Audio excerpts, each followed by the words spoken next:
Hello, my friend. Stay a while and listen. The story of Wirt is a frightening and tragic one. He was taken from the arms of his mother and dragged into the labyrinth by the small, foul demons that wield wicked spears. There were many other children taken that day, including the son of King Leoric. The knights of the palace went below, but never returned. The blacksmith found the boy, but only after the foul beasts had begun to torture him for their sadistic pleasures. Thank goodness you returned. Much has changed since you lived here, my friend. All was peaceful until the Dark Riders came and destroyed our village. Many were cut down where they stood, and those who took up arms were slain or dragged away to become slaves, or worse. The church at the edge of town has been desecrated and is being used for dark rituals. The screams that echo in the night are inhuman, but some of our townsfolk may yet survive. Follow the path that lies between my tavern and the blacksmith's shop to find the church and save who you can. Perhaps I can tell you more if we speak again. Good luck. Well, what can I do for you? That lad is gonna get himself into serious trouble. Or I guess I should say, again. I've tried to interest him in working here and learning an honest trade, but he prefers the high profits of dealing in goods of dubious origin. I cannot hold that against him after what happened to him, but I do wish he would at least be careful. Good day. How may I serve you? I grew up with Wirt's mother, Canis. Although she was only slightly hurt when those hideous creatures stole him, she never recovered. I think she died of a broken heart. Wirt has become a mean-spirited youngster, looking only to profit from the sweat of others. I know that he suffered and has seen horrors that I cannot even imagine. But some of that darkness hangs over him still. Please, listen to me. The Archbishop Lazarus. He led us down here to find the lost prince. Bastard led us into a trap. Now everyone is dead, killed by a demon he called the Butcher. Avenge us! Find this Butcher and slay him, so that our souls may finally rest. Your death will be avenged. I know more than you think about that grisly fiend. His little friends got a hold of me and managed to get my leg before Griswold pulled me out of that hole. I'll put it bluntly. Kill him before he kills you and adds your corpse to his collection. I saw what Farnham calls the Butcher, as it swathed a path through the bodies of my friends. He swung a cleaver as large as an axe, hewing limbs and cutting down brave men where they stood. I was separated from the fray by a host of small screeching demons, and somehow found the stairway leading out. I never saw that hideous beast again, but his blood-stained visage haunts me to this day. By the light, I know of this vile demon. There were many that bore the scars of his wrath upon their bodies when the few survivors of the charge led by Lazarus crawled from the cathedral. I don't know what he used to slice open his victims, but it could not have been of this world. It left wounds festering with disease, and even I found them almost impossible to treat. Beware if you plan to battle this fiend. And listen, it seems that the Archbishop Lazarus goaded many of the townsmen into venturing into the labyrinth to find the king's missing son. He played upon their fears and whipped them into a frenzied mob. None of them were prepared for what lay within the cold earth.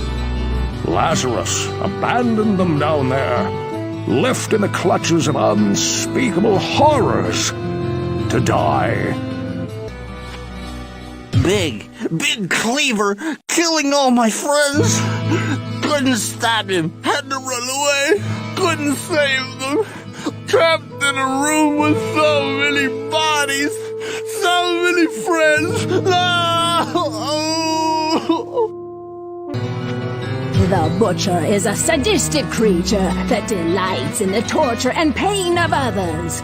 You have seen his handiwork in the drunkard Farnham. His destruction will do much to ensure the safety of this village.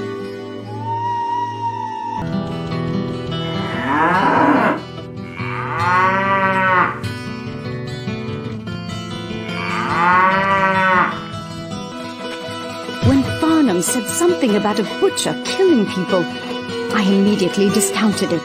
But since you brought it up, maybe it is true.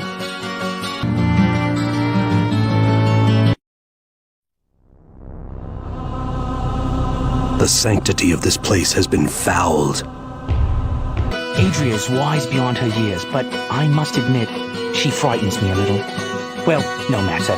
If you ever have need to trade in items of sorcery, she maintains a strangely well-stocked hut just across the river. Yes, Farnham has mumbled something about a hulking brute who wielded a fierce weapon.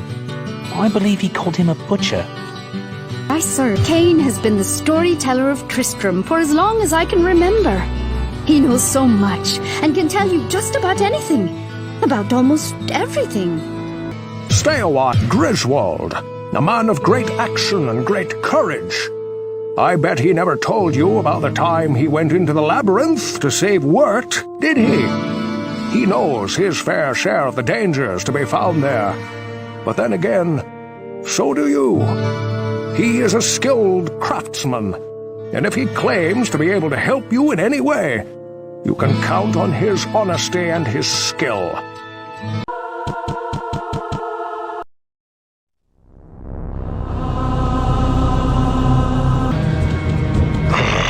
Fresh meat.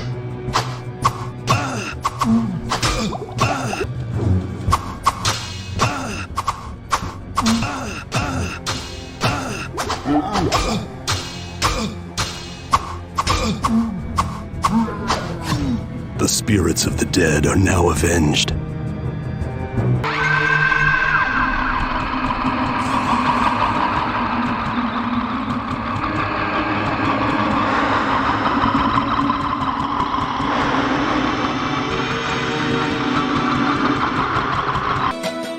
Can't a fellow drink in peace? I know you got your own ideas, and I know you're not gonna believe this. But that weapon you got there, he just ain't no good against those big brutes. Oh, I don't care what Griswold says. They can't make anything like they used to in the old days. What ails you, my friend? Griswold knows as much about the art of war as I do about the art of healing. He is a shrewd merchant, but his work is second to none. Oh, I suppose that may be because he's the only blacksmith left here. Psst, over here. If I were a few years older, I would shower her with whatever riches I could muster. And let me assure you, I could get my hands on some very nice stuff. Jillian is a beautiful girl who should get out of Tristram as soon as it is safe. Maybe I'll take her with me when I go. I sense a soul in search of answers. To a man who only knows iron, there is no greater magic than steel. The blacksmith Griswold is more of a sorcerer than he knows. His ability to meld fire and metal is unequaled in this land.